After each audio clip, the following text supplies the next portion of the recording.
Hello friends, my self doctor BM Singh, associate professor in zoology.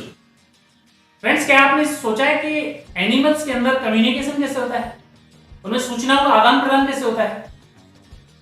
इसके लिए animals के अंदर कुछ विशेष प्रकार के सिग्नल उनको प्रेषित किए जाते हैं, कुछ केमिकल सब्सटेंसेस सीक्रेट किए जाते हैं, या कुछ ऑडिटरी कॉल्स भेजी जाती हैं जिससे दूसरे इंडिविजुअल उसको ग्रहण करके और अपने व्यवहार में परिवर्तन कर लेते हैं। कुछ जो रासायनिक सब्सटेंसेस होते हैं, उन रासायनिक सब्सटेंसेस को फिरोमोन्स कहते हैं। फिरोमोन जो शब्द है वो ग्रीक भाषा के दो शब्दों से मिलकर बना हुआ है, फेरिन प्लस हार्मोन। फेरिन का अर्थ होता है टू बियर, टू कैरी, धारण करना, और हार्मोन का अर्थ होता है टू एक्साइट, उत्तेजित करना। यानी जिसको धारण करके एनिमल उत्तेजित हो जाए या एनिमल अपने व्यवहार में परिवर्तन कर ले, ऐसे सब्सटेंसेस को फिरोमोन कहते हैं। फिरोमोन जो शब्द है वह पीटर कार्लसन और मॉर्टिन लशर ने दिया था। ये जो केमिकल सब्सटेंसेस हैं वो एक प्रजाति के एक सदस्य के द्वारा सीक्रेट किए जाते हैं और दूसरे सदस्य के द्वारा ग्रहण किए जाते हैं और उसके व्यवहार में परिवर्तन होता है।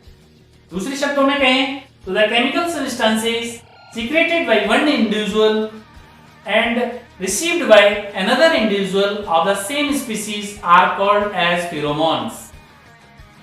Pheromones को पहले एक्टोहार्मोन कहते थे क्योंकि ये एक्सोक्राइन ग्लैंड के द्वारा सीक्रेट होते थे।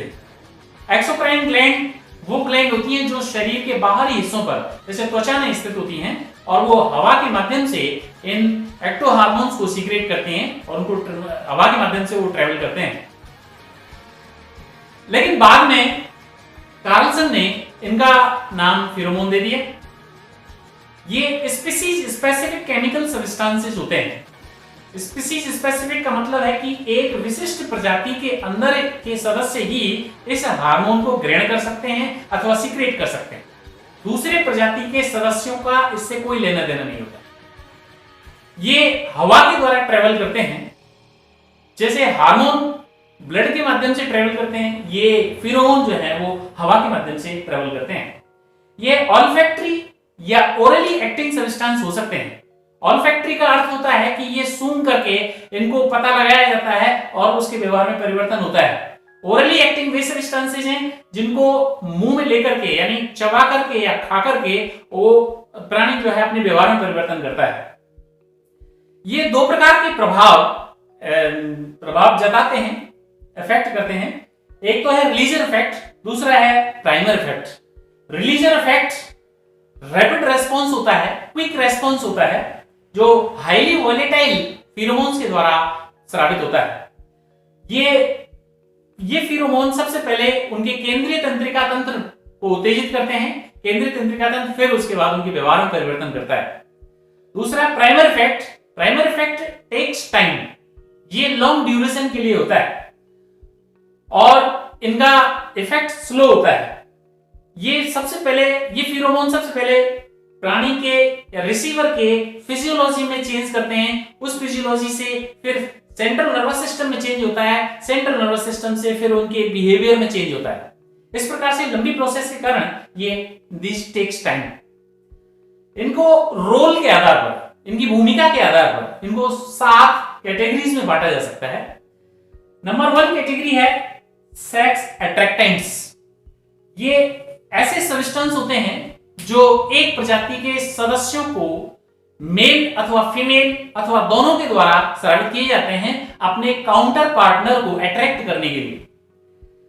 ये मेल के द्वारा स्रावित किए जाएं तो फीमेल अट्रैक्टेंट्स, अगर फीमेल के द्वारा स्रावित किए जाए तो मेल अट्रैक्टेंट्स, और दोनों के द्वारा स्रावित किए जाए तो बोथ अट्रैक्टेंट्स होते हैं।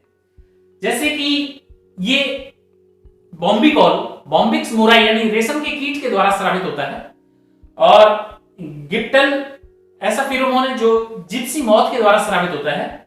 एक है 9-ऑक्सोडिकोनोइक एसिड, ये हनीबी के द्वारा स्रावित होता है। दूसरे हैं ट्रेल। चींटियों में ट्रेल सब्सटेंसेस पाए जाते हैं। वैसे तो चींटियों के अंदर कई प्रकार की ग्रंथियां होती हैं जिनमें से कुछ पदार्थ सीक्रेट होते रहते हैं, जैसे कि mandibular gland, metapleural gland, poison gland, पवन gland, axial gland, Dufour's gland, इनमें से तमाम प्रकार के सब्सटेंसेस सीक्रेट होते हैं। लेकिन आगे चलने वाली जो चींटी होती है वो उसे फोरेजर आंट कहते हैं। उसके द्वारा स्रावित होने वाला जो फिरोमोन है उसको रिसीव करके उसके पीछे वाली चींटियां उसको फॉलो करती हैं और एक ट्रेल बनाती हैं, एक निश्चित पंक्ति बनाती हैं जिसमें होकर के वो सभी चींटियां गुजरती हैं। इन्हें ट्रेल सब्सटेंस कहा जाता है। तीसरे प्रकार के सब्सटेंस हैं अलार्म सब्सटेंसेस। अलार्म सब्सटेंस वो होते हैं जो एक इंडिविजुअल के द्वारा स्रावित होते हैं और दूसरे इंडिविजुअल उनको ग्रहण करके अलर्ट हो जाते हैं, खतरे से अलर्ट हो जाते हैं।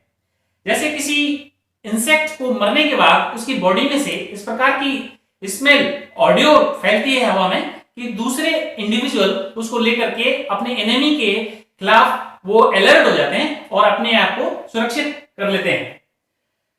जैसे कि फॉर्मिक एसिड है, रेड आंट के अंदर फॉर्मिक एसिड स्रावित होता है, वो बाकी की चींटियां उसको ग्रहण करके और अलर्ट हो जाती हैं। इसके बाद चौथे नंबर के हैं रिकॉग्निशन सब्सटेंसेस। कुछ ऐसे सब्सटेंस होते हैं जिनको एक कॉलोनी के या अपने नेस्ट मेट या फैमिली मेट को पहचानने का काम करते हैं। इन सब्सटेंसों को रिकॉग्नाइज किया जाता है अपने और परायों को। दूसरा अगर कोई इंट्रूडर अगर आता है तो उस इंट्रूडर को भी भगाने का काम करते हैं। जैसे कि मंकी और रैबिट में ये रिकॉग्निशन सब्सटेंस पाए जाते हैं। पांचवें हैं होम रेंजिंग फिरोमोन्स। ये ऐसे फिरोमोन होते हैं जो अपनी टेरिटरी को मार्क करने का काम करते हैं। जैसे कि लॉयन में, टाइगर में, क्रोकोडाइल में, हिप्पोपोटामस में। हिप्पोपोटामस जब मूवमेंट करता है तो अपने मल को अपनी पूंछ से चारों तरफ अपनी टेरिटरी के अंदर बिखरा देता है, जिससे दूसरे एनिमल उसको समझ जाते हैं कि ये किसी दूसरे की टेरिटरी है और उसमें एंटर नहीं करते। इसी प्रकार से अपने मूत्र से मार्किंग करते हैं लॉयन और टाइगर, अपनी टेरिटरी बना लेते हैं। उस टेरिटरी की उसको स्मेल को देख करके दूसरे जो टाइगर और एनिमल है वो उसके अंदर एंटर नहीं करते। इसी प्रकार से एग्रीगेशन सब्सटेंसेस, छठे नंबर के हैं एग्रीगेशन सब्सटेंस। ऐसे इंसेक्ट आके कुछ बीटल्स के या ऐसे ऑर्डर हैं जैसे कोलियोप्टेरा, डिप्टेरा, हेमिप्टेरा, ऑर्थ्रोप्टेरा, इनके सदस्य कुछ इस प्रकार के सब्सटेंस सीक्रेट करते हैं जिन्हें ग्रहण करके दूसरे इंडिविजुअल एग्रीगेट हो जाते हैं, एक जगह इकट्ठे हो जाते हैं और ऐसे सब्सटेंसों को एग्रीगेशन सब्सटेंसेस कहते हैं। जैसे साइटोफिलस ओराइजी, गेहूं में पाया जाने वाला एक कीड़ा अपने इकट्ठा करने के लिए, अपने साथियों को इकट्ठा करने के लिए इस प्रकार के सब्सटेंस सीक्रेट करता है।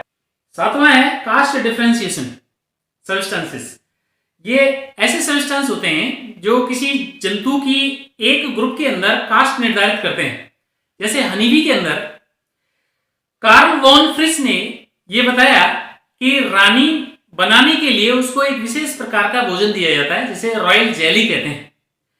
इस प्रकार के सब्सटेंस भी फिरोमोन्स का काम करते हैं जो उन्हें एक नई कास्ट के रूप में बनाते हैं, जो सामान्य से अलग करते हैं उनको। कुछ ऐसे मैमल्स होते हैं जिनके अंदर ये फिरोमोन्स पाए जाते हैं। जैसे कि सभी कैटल्स के अंदर, पशुओं के अंदर फीमेल कुछ इस प्रकार के फिरोमोन्स स्रावित करती है जो मेल अट्रैक्टेंट होते हैं और कोर्टशिप और मीटिंग के लिए आवश्यक होते हैं।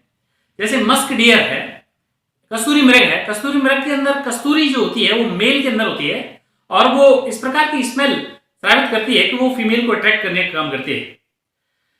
इसी प्रकार से एक सीवेट कैट है, उसके अंदर मेल फिरोमोन स्रावित करता है जो फीमेल को अट्रैक्ट करता है।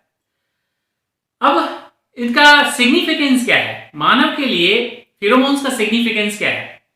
मानव के लिए फिरोमोन्स का सिग्निफिकेंस ये है कि हम जो रात्रि में ओडोमास, ऑल आउट या मच्छर भगाने वाले जितने भी लिक्विड यूज करते हैं वो सभी एक तरह से फिरोमोन्स होते हैं।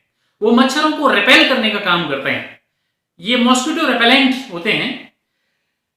इसी प्रकार से किसान अपनी फसल को इंसेक्टों से बचाने के लिए उन पर इंसेक्ट रिपेलेंट का छिड़काव करते हैं जिससे वो कीड़े उसको नुकसान नहीं पहुंचाते।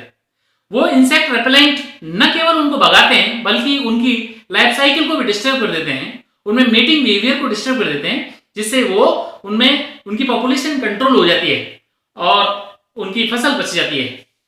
इसे बायोलॉजिकल कंट्रोल कहते हैं।